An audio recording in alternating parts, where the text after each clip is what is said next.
As a Earth, Wind, and Fire fan, how do I feel about Questlove doing a documentary on them? I got mixed emotions. I'm not the biggest fan of Questlove or the Roots. I think that they've done, impactful for neo soul and and surrounding cast of folks. But it's always kind of left me kind of cold. His artistry, I don't know, something just don't click all the way through. I liked a few things, but I think it's been a bit overhyped personally, and I might be in the minority of that. And also, I admit I got a problem with hip hop based acts talking about R&B bands. I do, because the Roots are not on Earth, Wind, and Fire's level, and nothing he's done is on Earth, Wind, and Fire's level. Um, Maurice White is one of the greatest visionary producers, songwriters ever. And the stuff that him and Charles Stephanie did was some of the greatest music produced and arranged. I know now when I give it up, I will say this. Quest is a music historian, and I can respect his knowledge and his depth and bringing it to it. I just wish there was a someone in the field that did, you know, more like the music writers or people that I really respect as the writers of it. Because I think that stuff has been cheapened to understand the impact of Earth, Wind, and Fire meant from a cultural perspective, a historical perspective. They're my all-time favorite band.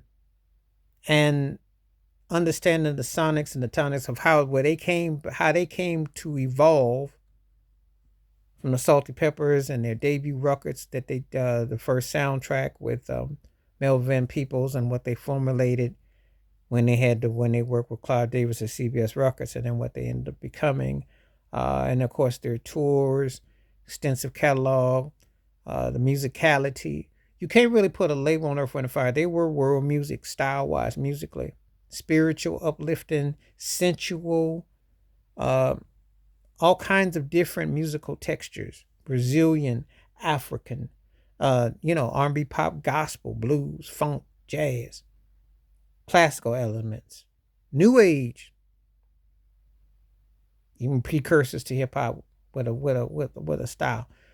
But it deserves to be embraced, I think, with a sophistication that would, And I think if you're gonna do a documentary on it, I give him his 1969, the one that he did, the one that he got his awards from. But this thing with Earth Wind has to be done in such a way that it shows off the eclectic, and also the downs. When Maurice White worked with David Foster, and of course they went more pop, and the sound got more whitewash and then commercialism with the synthesizers and the programmer, which took away from those punch driven horn sections. And it's a lot of it became kind of like watered down. But their heyday in the 70s, the 74 through 79, Open Our Eyes to the I Am album, they were just as lethal as almost anybody. I make the case that the only people making better records than them at that time was probably like Stevie Wonder. It's only you couldn't really put too many people in that stratosphere. The vision and the concept, especially the Maurice White, Charles Stephanie years from the 74 to 76, not to mention the ARC, American Record Company Productions, and when they had Denise Williams and the Emotions. So being Earth, Wind, and Fire junkie and being deep in them and having thoughts and feelings, I'm like, I hope this cat does a decent job. But I'm not no, I don't have no big expectations. I mean, there because if Maurice White's book, Philip Bailey's book, great comment. You expect Larry Dunn to have commentary. Will you get the real story? Will you get the story about how Maurice White was a businessman, much like how Questlove's friend Jay Z talks about being a business and a businessman who Maurice White owned the name. So they were basically a touring band. Like when they tour now, there was no say. Talk about how Verdine and Philip and them didn't even talk to Maurice White for a long time, because he was running as a business. But also acknowledging his Parkinson's and how him not being on the road, um, it changed. But they still got bigger. They brought in the late Shelton Reynolds, the guitarist, vocalist, and he filled in the slots. And they brought in different people. They tried different things. They're touring even more than they ever did in their heyday, which is crazy. You could talk about that movie, That's the Way of the World, the 1975 ill-fated movie, which had Harvey Keitel. Interesting movie, even though it was like would be like Master P theater these days. Um, it did talk about the business in a low key way. It had the same management crew that later worked with Ray Parker Jr. and later worked with Prince, Cavalo, Ruffalo, and Fragnoli. So all that from Sly Stone, and under Sly Stone influence and impact, the Jimi Hendrix impact, the kalimba, talk about the instrument. Um, Talk about him working at Stax Records and him working with Ramsey Lewis and extensive. There's so much when you can explore Maurice White and his acceptance for pop stardom and the politics he faced at CBS Records, working with the Barbara Streisands, you know, politics of his records being shuffled and things he had to endure as a black man running the band, and also with the awards and being basically the budgets and how people were. So there's a lot to explore with this if it's done in context. So we'll see what he do.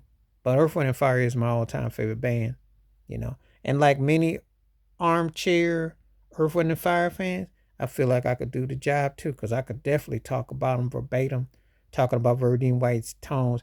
Charles Massenberg, the engineer, he came on Truth and Rhythm. He said some unflattering things about Maurice White. There have been some things, and some people have some, it's a different continuously different things you talk about. There's a lot to go on. You can talk about Andrew Woolfolk's horn arrangements. We can talk about Al McKay, who was a big time contributor to Maurice White, didn't feel he got properly credited when he quit the band. So there's a lot to go in different directions. There was a mixed emotions. There was some fighting the spiritual, some fighting the sensual, concepts, voyeurisms, different things, So it's a lot to take into it, and it would be all conveyed.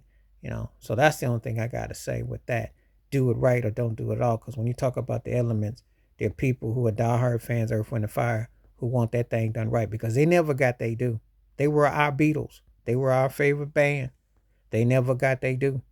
They were dominant, prolific, productive. Those Egyptian pyramids, those album covers, the energy, the live concert, best concert I ever been to. I saw Earth, Wind, and Fire.